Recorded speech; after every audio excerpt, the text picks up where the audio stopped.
There are moments where you have to ask yourself a hard question. Not about where you're going, but about how you've been living. Have I been protecting my peace or punishing myself? Have I been setting boundaries or building distance? That's something I've been sitting with lately. Because when you step away from people, especially the ones closest to you, it can feel like strength at first. But over time, you start questioning it. Who is this really affecting? Them or me? And that's what I want to talk about today. Welcome to the Scarred Sons podcast, where we dive into scars of life and the outcomes they shape. This podcast is a space for honest conversations about my journey, the lessons learned, the struggles endured, and the growth that followed, geared towards helping other sons with scars. We'll explore topics like personal development, mental and spiritual health, and the path to becoming the best version of yourself. Let's navigate these challenges together, one story at a time. Let's dive in. The views expressed on this podcast are based on my personal experiences and insights. I am not a licensed therapist, counselor, or medical professional, and the content shared is not intended as a substitute for professional advice or guidance. Please consult a qualified professional for advice tailored to your specific needs. I am not responsible for any decisions or outcomes resulting from the use of this content. What's up to all my Scarred Sons out there? I'm your host, Ty. Before we dive in, I want you to know this is a safe space. I'm not here as someone who has it all figured out, just a man willing to speak his truth. And if you carry scars, welcome home. There's been distance, not just physically, but emotionally. And over time, you learn how to live with it. You build your own routine, your own space, your own way of moving. And after a while, it starts to feel normal. Like this is just how life is now. But then something starts pulling at you. Thoughts about reconnecting, reaching back out, seeing if something could be different. And this is where the tension comes in. Because part of you wants to go there, and another part of you remembers exactly why you stepped away. So now you're thinking again, but this time it's different. You're not just thinking, you're preparing. Preparing for acceptance, preparing for rejection, preparing for nothing to change at all. And that's heavy. Because showing up isn't just physical, it's emotional. And you have to ask yourself, am I ready for whatever comes with that? So if you've been listening to the pod, this pod has been going on for 20 weeks. And I've been no contact with some people in my life for a year now, which seems like a long time. I feel like this year has been very much needed. It's allowed me the space to grow. I've been in therapy, so it's allowed me a place and time where I can really connect with myself and kind of understand a little bit more of myself, a little bit more of what was missing, and how to mature as a man. Things I need to face head on, things I need to adjust, things I need to tweak, and challenges that I need to overcome. The year has been beautiful. It hasn't been what I thought it would be. Definitely hasn't been what I would ever imagine. It has been a year of maturing. It has been a year of growth. It has been a year of awareness. It has been a year of a lot of internal work, not just physical, but emotionally and spiritually. Two of the most heaviest things. But I will say in this year, I think I've grown a lot in my emotional intelligence department. And that's what made me think about this.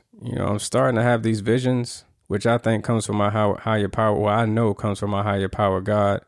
Visions of togetherness, visions of reconnecting, honestly, visions of family, what it's supposed to be.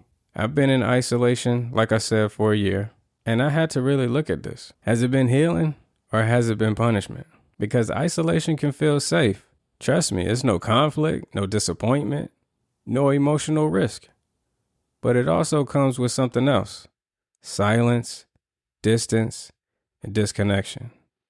And the question becomes, am I protecting my peace or avoiding what I need to face? Part of me thought if I stepped away long enough, someone would come get me.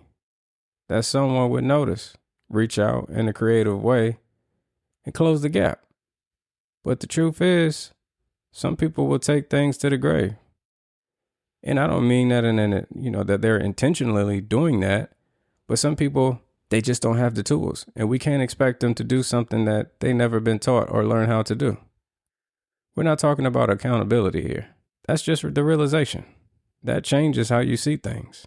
Let's take a moment, let the episode breathe a little bit. This feels like a good moment to pause for the mirror moment. So let's jump in. The mirror moment is a space where we slow down and take an honest look at the man in the mirror. No distractions, no pressure, just reflection. Look at the man in the mirror. Have you been protecting your peace or punishing yourself? Have you been waiting for someone to come get you instead of deciding what you need for yourself? And if nothing changes because you don't move, what does your life look like a year from now? And maybe this is the part you need to sit with. Have you been trying to figure this out on your own without ever slowing down enough to ask for wisdom? Not a quick answer, not a reaction, but real clarity. Because sometimes we stay stuck, not because we don't know what to do, but because we haven't been still long enough to hear what we need to do. So before you make your next move, ask yourself, am I moving from emotion or from clarity? Thank you for listening to this week's Mirror Moment. Let's get back to the episode. Before you go back, before you reconnect, you have to be full, not empty, not expecting something from them, not hoping they fix something for you, but grounded. So no matter what happens, you don't lose yourself in it. Before you move, before you decide, there's something I had to remind myself of. In James chapter 1, verse 5, it says, if you need wisdom, ask our generous God, and he will give it to you. He will not rebuke you for asking. And that stood out to me because this isn't always about knowing what's right immediately. Sometimes it's about slowing down and asking for clarity. Not reacting, not rushing, but actually seeking wisdom before you make a move. As I stated before, it's been some time, and I've really been thinking lately about this whole time that I took away. Do I want another year to go the same way? Do I want to chance it? Maybe not get some moments, maybe not even having the opportunity. I'm not going to act like I'm not affected by any of this. Hence the title. You should probably understand by now that I'm feeling away and feeling like maybe it's time. And that's kind of what shifted for me and what has been shifting in me as of recent, because I realized this isn't about making the perfect decision. It's about making a grounded one. Although I may have been fighting internally about which way to go, I don't want to rush. I don't want to rush to make a decision because it could be detrimental. It could make me fall and reset everything I learned, all of my strategies, all of my things I've used to get to where I am today. And I don't really want to undo any of that, but I also don't want to miss any opportunities that I may never get a chance to experience again. This isn't about forcing a relationship, and it's not about staying stuck in distance either. It's about moving with intention, with awareness, with maturity, understanding you can show up differently, even if they don't. So if you're standing at that crossroads, trying to figure out what to do next, I want to give you something to think about. Not answers, just perspective. If you decide to go back, make sure you're not going back looking for something they never shown they can give. Make sure you're not walking in hoping they've changed without any evidence of it. And most importantly, don't go back empty. Go back grounded. So if things don't go how you hope, you don't lose yourself in it.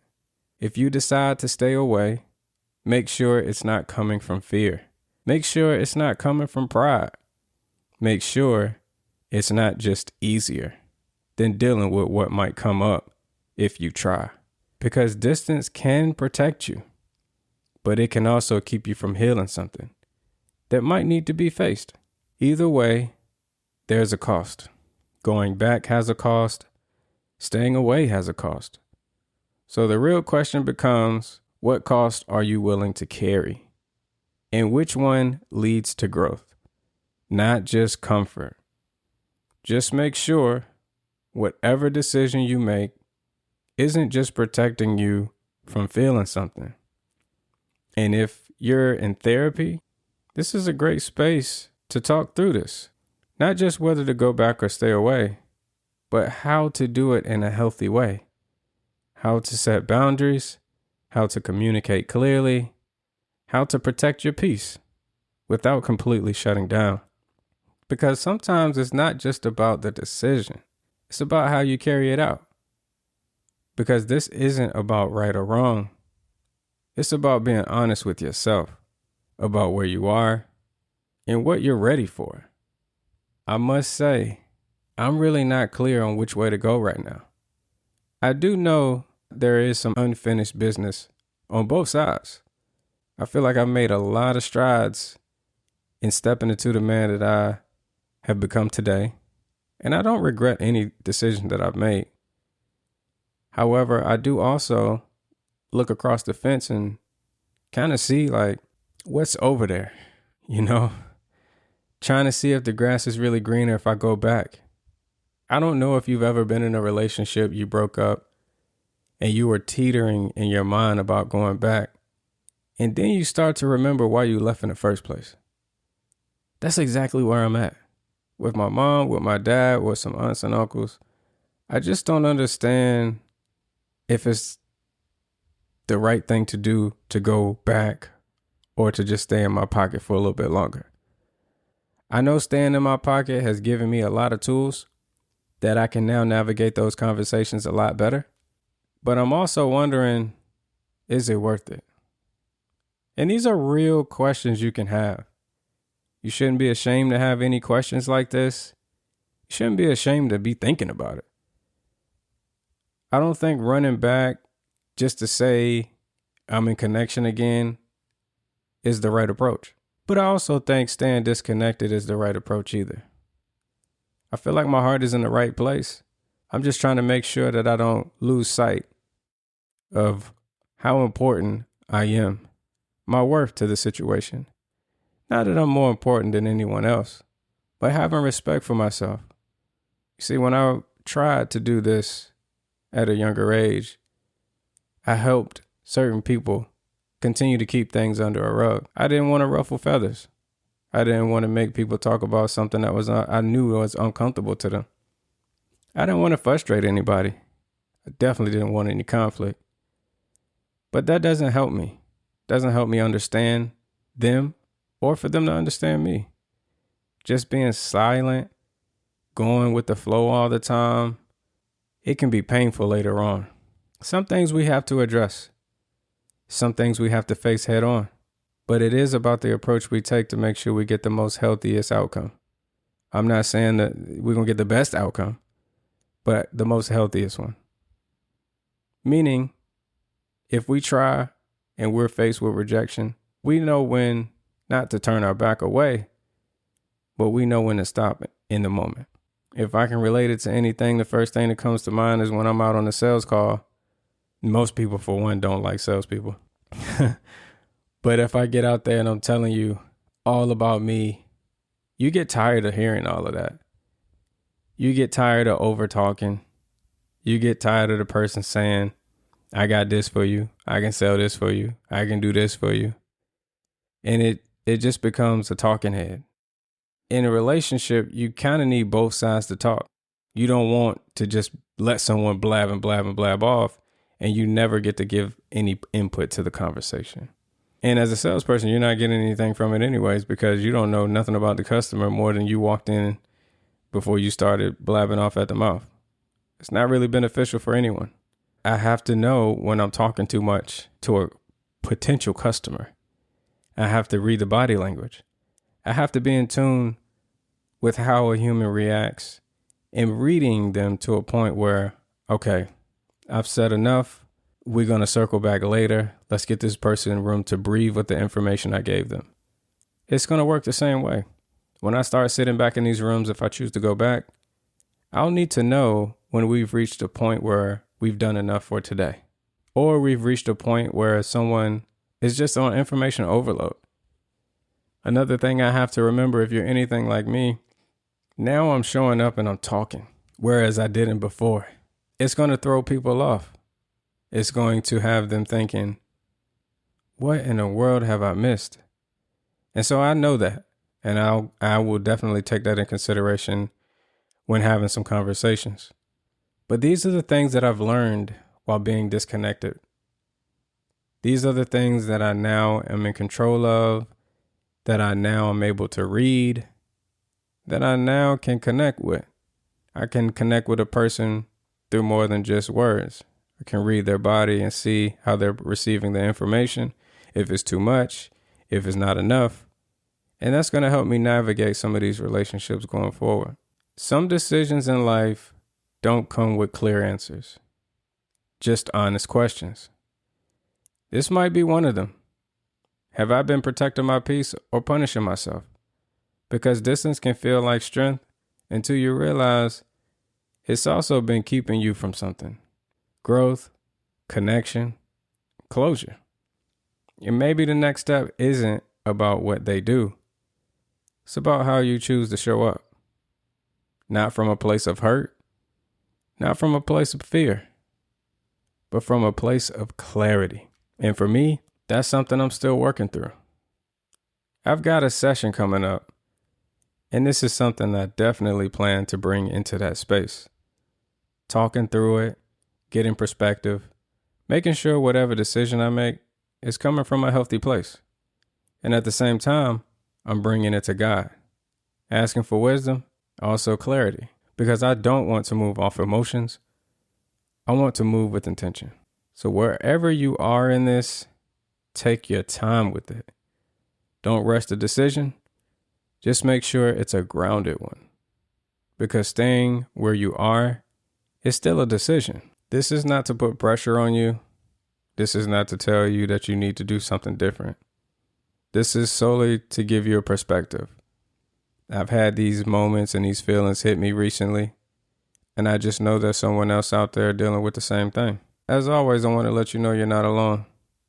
Scar's son or Scar's daughter, whomever you are listening to me. Listening to this voice coming through whatever audio source you have. You are not in this alone. And you're getting these visions, you're getting these feelings for some kind of a reason. I've always thought it how interesting it is that when you start thinking of someone, they call or they text. Believe that whomever you're thinking of to disconnect from or to reconnect to are more than likely having the same thoughts and feelings about you as well. In some cases, facing it will be very beneficial for us.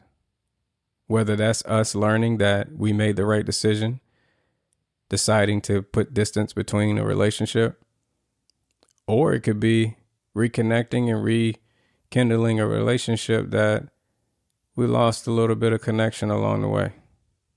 Either way, again, you're not right or wrong for choosing whichever path you decide to go on. But just trust yourself. And please give yourself some patience before making a decision to move forward. Thank you for coming back and listening to this pod. Thank you for being with me again for 20 weeks straight. Let's continue this conversation next Sunday at 8 a.m., Lord willing. Peace and love. Thank you for joining me on the Scarred Sons podcast. Remember, every scar tells a story, and every story has the power to inspire growth. If today's episode resonated with you, I'd love to hear your thoughts. Feel free to reach out and share your journey. Don't forget to stay up to date with the podcast by liking, commenting, and subscribing wherever you listen to podcasts. You can also follow us on Instagram at scarred.sons for more content and updates. Until next time, keep moving forward, keep healing, and remember, scars don't define you, they shape you. Stay strong, and I'll see you in the next episode. Peace.